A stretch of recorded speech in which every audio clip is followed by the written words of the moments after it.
ఏమైనా పర్లా, ఎక్కడికి? దేవుడి సన్నిధికి రా. ఎందుకు తెలుసా? ఆయన నిన్ను ప్రత్యేకమైన వ్యక్తిలా తయారు చేస్తాడంట.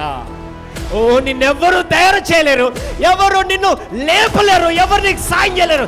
కానీ ఆయన సాయం చేస్తే, ఆయన నీతో వస్తే నువ్వు ప్రత్యేకమైన వ్యక్తిలా తయారవుతావు.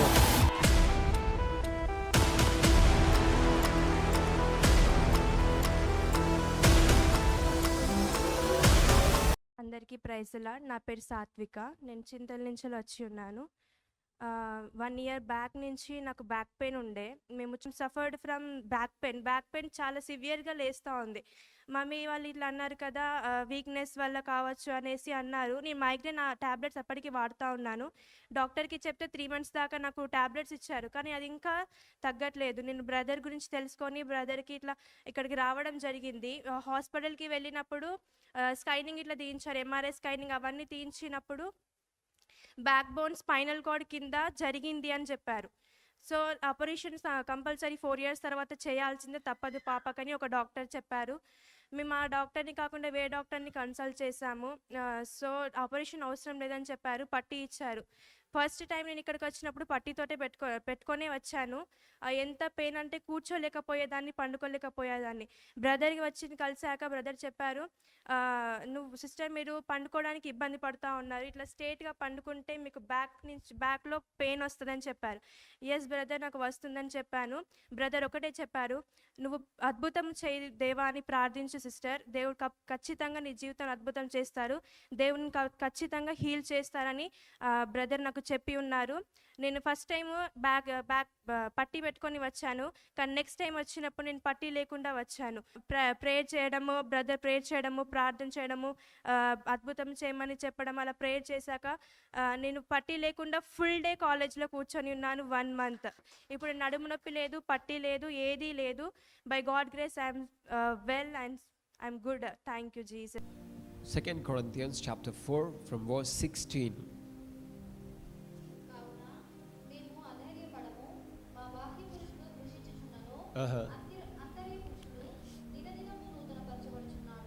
చూడండి, మనము ఈ లోకంలో ఉన్నాము కనుక కొన్నిసార్లు దేవుడు అద్భుతం చేస్తాడని తెలిసిన కొన్నిసార్లు భయం వేస్తుంది, కొన్నిసార్లు కలవరం అవుతుంది, కొన్నిసార్లు చింత, కొన్నిసార్లు ఒంటరితనం కదని తెలుసు దేవుడు అద్భుతం చేస్తాడని. కానీ కొన్నిసార్లు అవిశ్వాసం, కొన్నిసార్లు మన యాత్ర ఎలా వెళ్తుందో తెలీదు.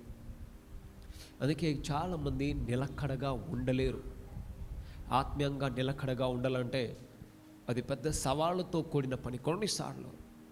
కానీ అది ఎప్పుడైతే మనము దేవుని యందు విశ్వాసం ఉంచుతామో దేవుడు దాన్ని అంత సులభంగా కూడా చేస్తాడు. ఓకే, ఎంతమందికి అర్థమైంది ఈ మాట?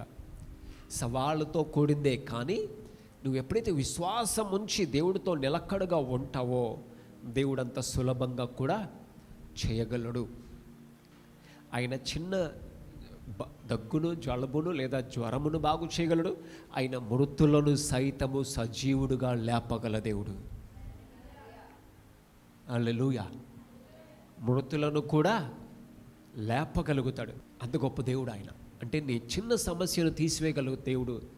అలాంటి పరిస్థితుల్లో కొన్నిసార్లు నువ్వు ఎవరికి చెప్పలేని పరిస్థితి వచ్చినా కూడా ఆయన అందులో నుంచి కూడా బయటికి తీయగల దేవుడు. కాబట్టి కొన్నిసార్లు ఒడిదొడుకులు వచ్చినా నువ్వు బాహ్యంగా అంటే బయట కృంగిపోయినా, లోపల కృంగిపోయినా, కొన్నిసార్లు నీలో ఉన్న ఆత్మ నిన్నంట ఆ బలహీనమైన ఘట్టములో నుంచి బయటికి తీస్తాడంట. హల్లెలూయా. ఇశ్రాయేలు ప్రజలతో మోషే వారిని బయటికి తీసుకొని వచ్చిన తర్వాత దేవుడు ఆయన వాళ్ళతో అంటాడు, ఇదిగో నువ్వు ఇది వరకు చూసిన ఐగుప్తును మరలా చూడవు. The promise of the lord.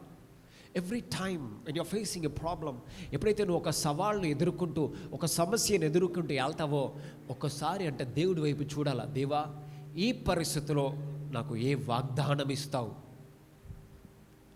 ఈ పరిస్థితిలో దేవుడు నీకు వాగ్దానం చేస్తానంట. ఎప్పుడు మనకు వాగ్దానము అవసరమో తెలుసా? వాగ్దానం అంటే ఏంటో తెలుసా? ఎప్పుడు మనం వాగ్దానం చేస్తాం ఎవరికి? ఇదిగో నేను వచ్చే సంవత్సరం నీకు ఇదే కొనిస్తున్నాను, ప్రామిస్ చేస్తున్నాను, నేను నీకు ఇది ఇస్తాను తప్పకుండా. నువ్వు పాస్ అయితే నేను నీకు ఇది చేస్తాను. ప్రామిస్, వాగ్దానం. ఊరికే చేయము. ఎప్పుడైతే ఒక అవసరత ఉంటుందో అప్పుడు వాగ్దానం చేస్తాం, అది నిలబెట్టుకోవాలని ప్రయత్నం చేస్తాం. దేవుడు కూడా మనకు వాగ్దానం చేస్తారంట.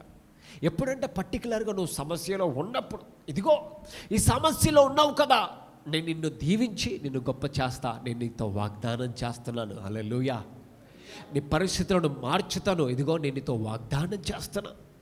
ఇదిగో నువ్వు కంటతడి పెట్టావు కదా, ఒకానొక రోజు నువ్వు ఆనందించేలా నేను నిన్ను చేయబోతున్నాను. నేను నీకు వాగ్దానం చేస్తున్నాను. నువ్వు ఈ బలహీనతలు ఎదుర్కొంటున్నావు కదా, నీకు బలమునిచ్చి ఇతరులను స్వస్థపరచేలా నేను చేస్తాను, వాగ్దానం చేస్తున్నాను. దేవుడు అబ్రహాముతో వాగ్దానం చేస్తున్నాడు. అబ్రహాముకు పిల్లలు లేరు.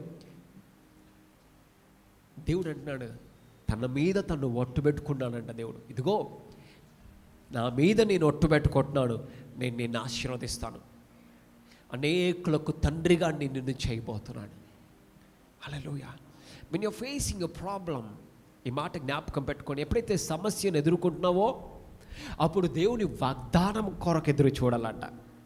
should wait on the Lord, should wait to receive promise from the Lord. దేవునితోని ఒక వాగ్దానం పొందుకోవడానికి ఎదురు చూడాలి. ప్రభువా, ఈ సమస్యలో నాకు ఎటువంటి కార్యం చేస్తావు, ఈ సమస్యలో నుంచి నువ్వు నన్ను ఎలా బయటికి తీస్తావు. కావున మేము అధైర్యపడము, మా బాహ్య పురుషుడు కృషించుచున్నను, ఆంతర్య పురుషుడు దినదినము నూతన పరచబడుచున్నాడు. మేము దృశ్యమైన వాటిని చూడక అంతరంగ పురుషుడు అంటే దినదినము నూతన పరచబడతా ఉంటాడంట. అంటే నీకేమో సమస్య ఉంది, కానీ నీ లోపల అంతరంగ పురుషుడు ఎప్పుడైతే నిన్ను బలపరచడం మొదలు పెడతాడో నువ్వంట నూతన పరచబడ్డం చూస్తావంట. అందుకే నేను ఎప్పుడు చెప్తాను, నీలో ఉన్న ఆత్మని ఒకసారి తేరి చూడు, గమనించు. నీలో ఉన్న ఆత్మ నిన్ను ఏ స్థాయికి తీసుకెళ్ళగలుగుతాడు, నీలో ఉన్న ఆత్మ నిన్ను ఎలా నూతన పరచగలుగుతాడు. మేము దృశ్యమైన వాటిని చూడక అదృశ్యమైన వాటినే నిదానించి చూచుచున్నాము గనుక. గమనించని, అక్కడ రాయబడింది, మేము దృశ్యమైన వాటిని చూడక అదృశ్యమైన వాటిని నిదానించి చూచుచున్నాము. You know, spiritual life it's based on invisible things. You know, ఎంతమందికి మాట అర్థమైంది? ఆత్మీయ జీవితము అదృశ్యమైన దాన్ని నమ్మి మనము కొనసాగుతూ ఉంటామంట కొన్నిసార్లు. అందుకే దేవుడు తోమాతో అంటున్నాడు, ఇదిగో నువ్వు చూసి నమ్మలేకపోయావు, కానీ చూడక నమ్మిన వారు. You understand? ఎంతమందికి విషయం అర్థమైంది? దేవుడు అబ్రహాముకు వాక్యాన్ని బోధించాడంట. బైబిల్ తెచ్చి బోధించాడా? అదృశ్యంగా బోధించాడు. Invisible realm. అబ్రహాముకు కుమారుడు డైరెక్ట్ ఇచ్చేసాడా? ఏం చూపెట్టాడు? ఆకాశ నక్షత్రాలను చూపెట్టాడు. కానీ అబ్రహాముకు ఇస్సాకును చూపెట్టలే. God did not showed Isaac to Abraham to believe in God. God showed stars. దేవుడు ఇప్పుడు చూడండి, గర్భఫలంలో లేని వాళ్ళకు ఏం చూపెట్టాలా? ఇదిగో వాళ్ళకు కళ్ళలో 6 నెలలు గర్భంతో ఉన్నాను, లేదా ఒక 9 నెలల తర్వాత కుమారుని కంటాను అనే దర్శనం చూస్తే వాళ్ళు నమ్ముతారు కదా. కానీ అబ్రహాముకు దేవుడు ఏం చూపెట్టాడంట? నక్షత్రాలు చూపెట్టాడంట. కానీ అబ్రహాము నమ్మాడంట. చాలామంది అంటారు, నేను దీవించబడ్డ తర్వాత దేవుడికి ఇస్తాను, దేవుడు నాకు అన్నీ ఇస్తే సేవ చేస్తాను. No no no, that's not faith. దాన్ని ఏమంటారు? Security, secured faith. నువ్వు దేవుని విశ్వాసాన్ని ఉపయోగించాలనుకుంటావు, కరెక్టే, కానీ అది నిన్ను కొన్నిసార్లు అవిశ్వాసంలో కూడా పడేస్తుంది. అందుకే దృశ్యమైన వాటిని చూడక అదృశ్యమైన వాటిని నిదానించి చూచుచున్నాను. అంటే నువ్వు ఆత్మీయంగా కొన్ని చూడాలంటే కొన్నిసార్లు నిదానించి ఓపికగా చూడడానికి ప్రయత్నము చేయాలి. నయమాను వస్తాడు దైవజనుని దగ్గరికి, ఇదిగో నన్ను స్వస్థపరచు, నేను వెళ్ళిపోతాను. నయమాను అనుకుంటాడంట, నేను వెళ్ళంగానే చేతులు ఉంచుతాడు, చేతులుంచి ప్రార్థన చేస్తాడు, నేను వెళ్ళిపోతాను అని అనుకుంటాడు నయమాను. లేదు లేదు, దైవజనుడు అలా చెప్పలే.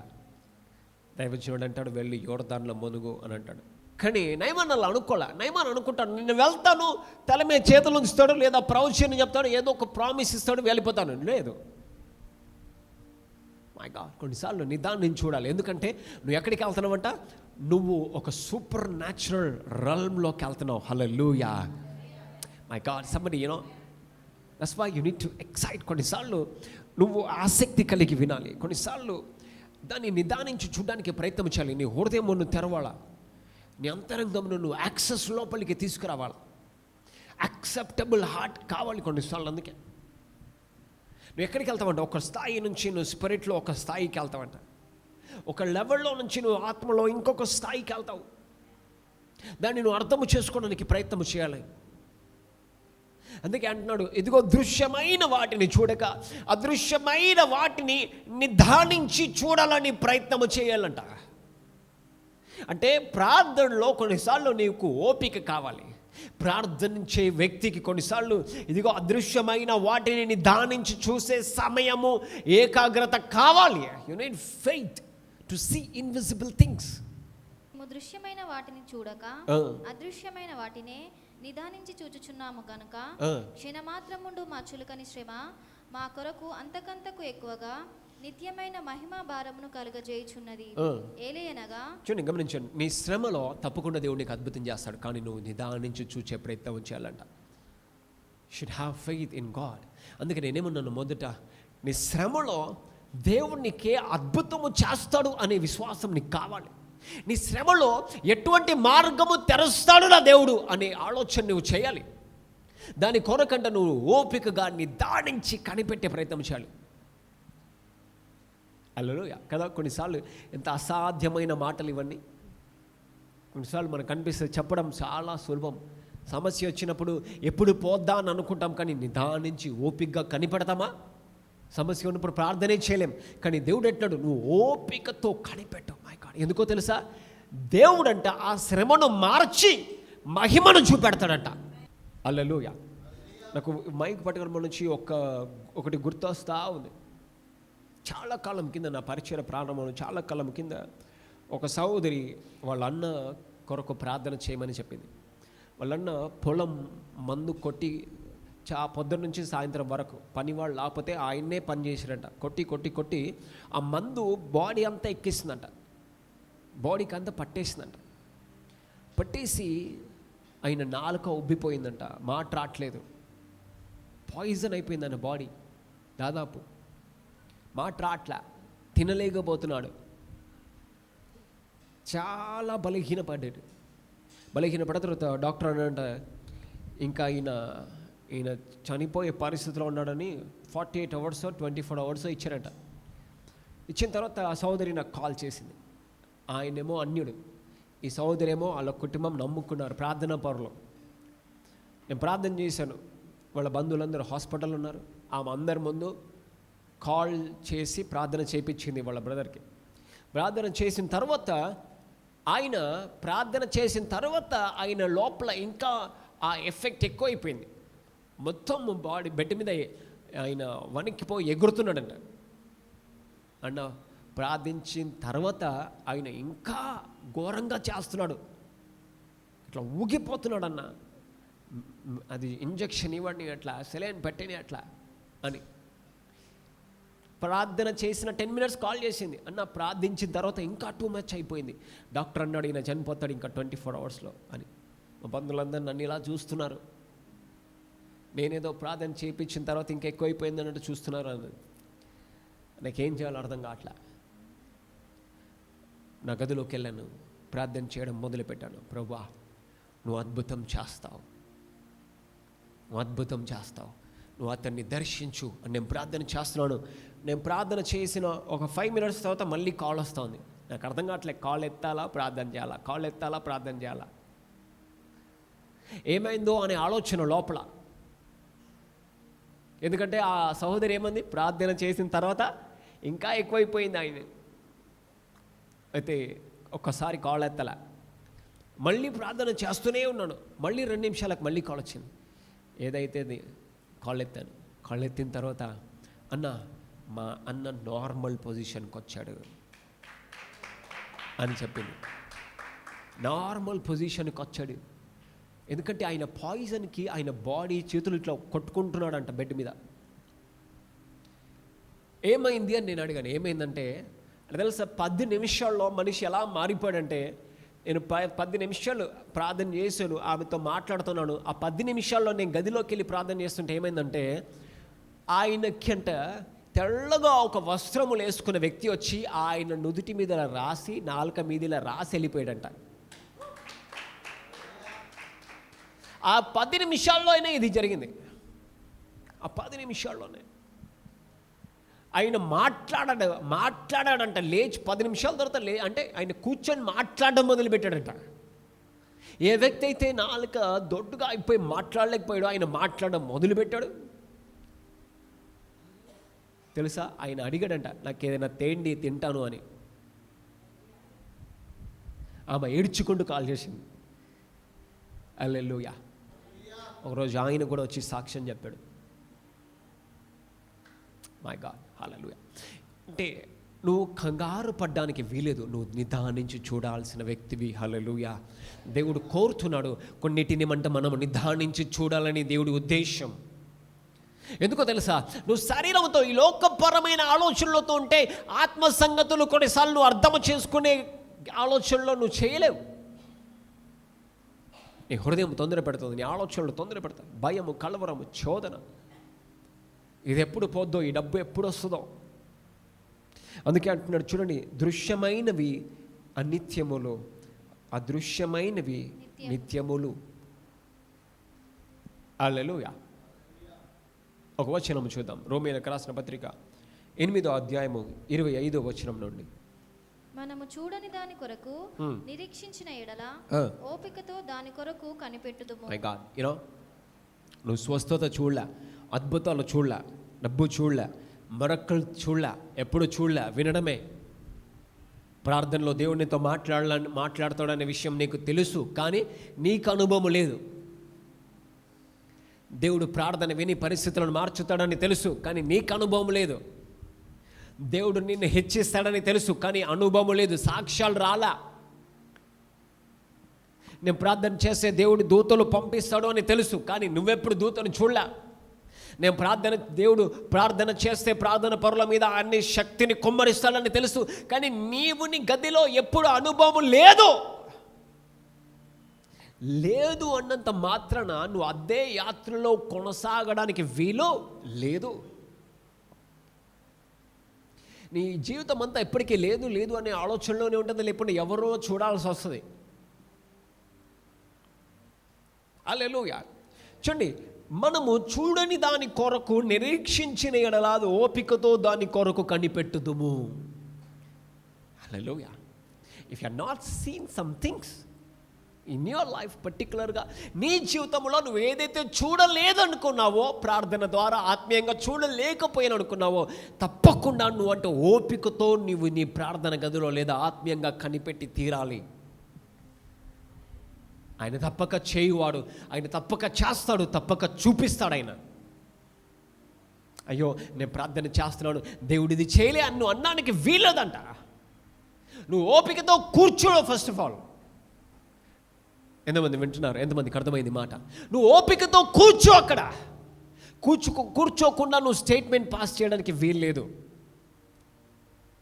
కూర్చోకుండా దేవుడు ఇది చేయడు అని నువ్వు అనడానికి వీల్లేదు. ఆదాము అన్నిటికీ పేర్లు పెట్టాడు. ఎలాగైతే తండ్రి పేర్లు పెట్టాడో అలాగే ఆదాము కూడా అన్నిటికీ పేర్లు పెడుతున్నాడు. It's a nature. Speaking is the nature of God. దేవుడు మనకిచ్చాడు ఆ స్వభావం, జంతువులకి ఇయ్యాల.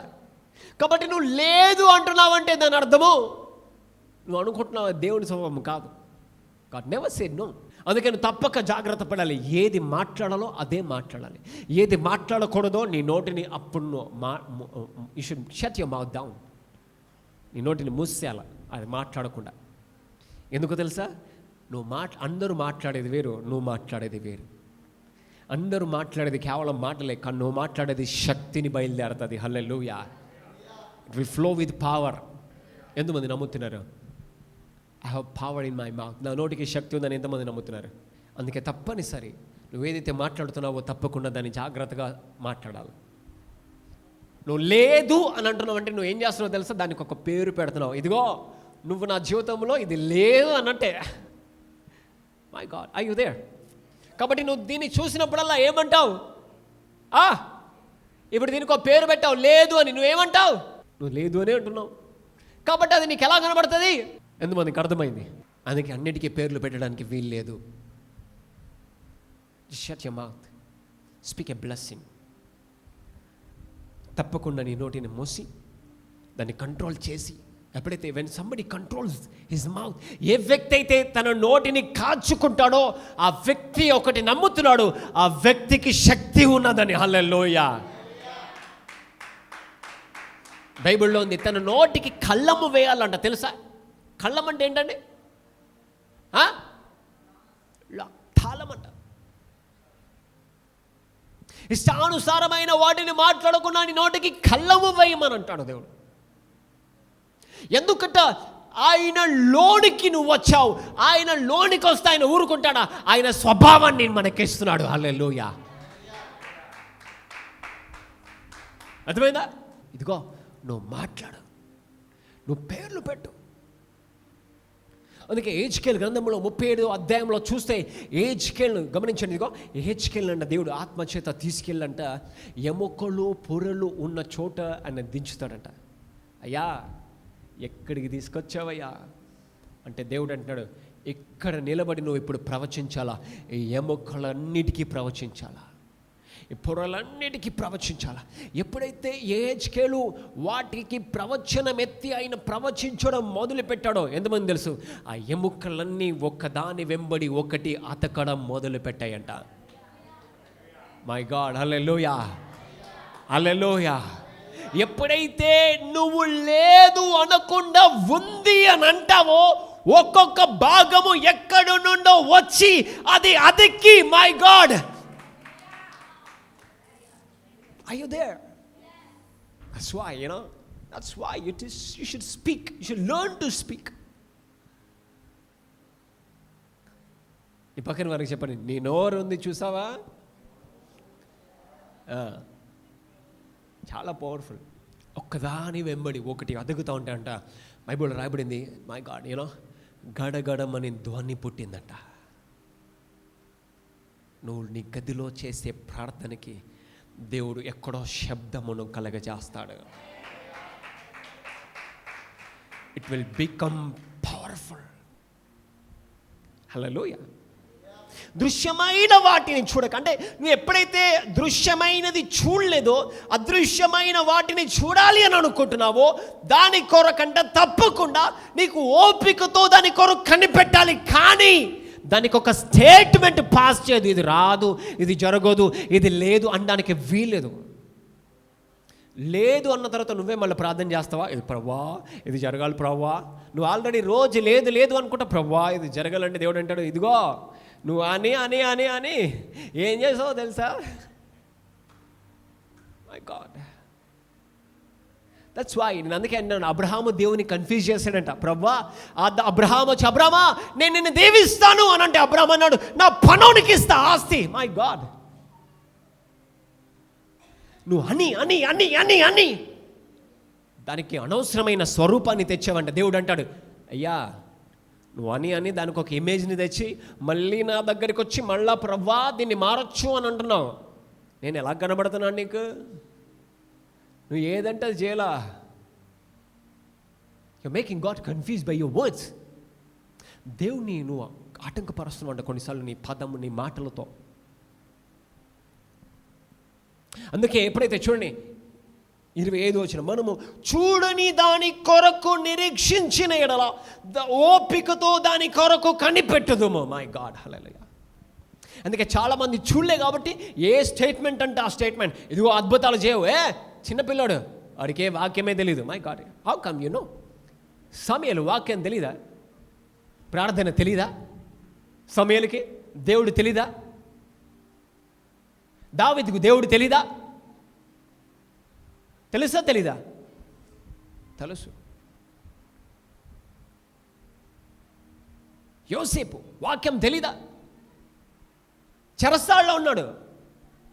రోజు అదే ప్రాక్టీస్, మామూలుగా లేడు. లోపల బాగా బలవంతుడైపోయాడు. ప్రార్థన చేసి చేసి చాలా అంతరంగంలో చాలా బలవంతుడైపోయాడు. రాజుకొచ్చేది ఈయన కనపడతా ఉంది, అంత బలవంతుడైపోయాడు.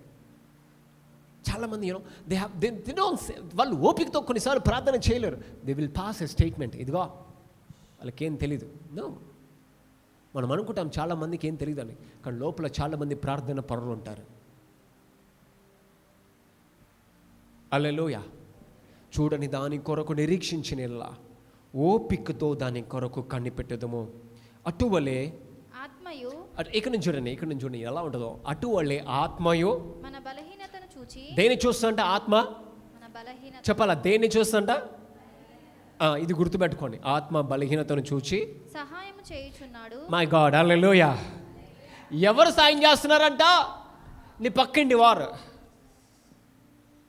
నీ ఆఫీస్లో స్టాఫ్. ఎవరంట మొట్టమొదటిగా నీకు సాయం చేసేది? దేవుని ఆత్మ. ఏం చూస్తుందంట? ఎవరు చూడని విషయాల్లో దేవుని ఆత్మ నీ లోపల నుంచి చూస్తాట.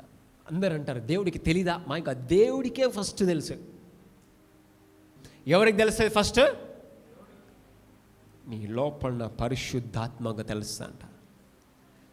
అర్థమైందా లేదా? నీ ప్లాన్, నువ్వు పోయే ప్లాన్, నువ్వు చేసే ప్లాన్, లేదా నువ్వు చేసే ప్రార్థన, లేదా నీకు వచ్చే శ్రమ మొట్టమొదటిగా ఎవరికి తెలుస్తుందంట? లోపల పరిశుద్ధాత్మకంట. చదమ్మా. అటువలే ఆత్మయు మన బలహీనతను చూచి సహాయం చేయుచున్నాడంట. ఏలయనగా మనము యుక్తముగా ఎలాగూ ప్రార్థన చేయవలెనో మనకు తెలియదు గాని. గమనించండి, అందుకే నన్ను ఇందాక గమనించాల, చాలా జాగ్రత్త వినాలి వాక్యం అన్నాడు. సమస్య ఉన్నప్పుడు ఎలా ప్రార్థన చేయాలో తెలీదు, కానీ దేవుడు ఏమన్నాడు? ఓపికతో కనిపెట్టు అన్నాడు. సమస్యలో ఉన్నావు, దేవుడు ప్రార్థన చేయమంటున్నాడు, ఓపికతో చేయమంటున్నాడు. మళ్ళీ మామూలుగా కాదు, కనిపెట్టాలంట.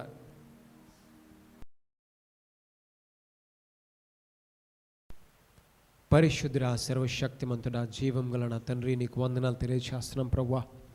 నీ నామమున ప్రార్థిస్తున్నానయ్యా. అయ్యా, బలహీనులను బలపరచువాడో ప్రభువా.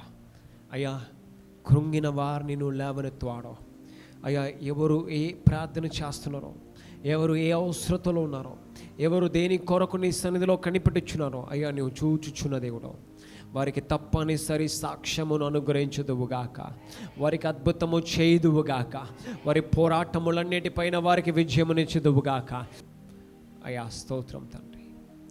ఎముకలను, మాంసమును, కండ నరములను సరిచేయి, ప్రతి అవయమును, ప్రతి భాగమును సరిచేయి, కుటుంబ పరిస్థితులను సరిచేయి, వ్యక్తిగత పరిస్థితులను సరిచేయి ప్రభా. జయించడి శక్తితో నింపమని ప్రార్థిస్తున్నాను, జయించడి శక్తితో నింపమని ప్రార్థిస్తున్నానయ్యా. O father, in the mighty name of Jesus Lord. దయగల దేవానికి వందనాలు తండ్రి, సర్వశక్తిమంతుడానికి వందనాలు. నీ కృప చూపు ప్రభా, నీ కనికరము చూపయ్యా. నీవు మాట్లాడమని ప్రార్థిస్తున్నానయ్యా. ప్రతి కన్నీటిని తొలగించి ఆనందముతో నింపుదువుగాక. నీవు మార్గము లేని చోట మార్గము తెరిచేవాడవు తండ్రి. మార్గములను సృష్టించు ప్రభువా. నీ కృపను అధికము చేసి మీరే మహిమ, ఘనత, ప్రభావములు పొందుకొనుమని జీవము కలిగిన యేసుక్రీస్తు నామమున మా ప్రార్థన అడిగి వేడుకొని పొంది ఉన్నామని నమ్ముచున్నాము తండ్రి. ఆమేన్, ఆమేన్. God bless you.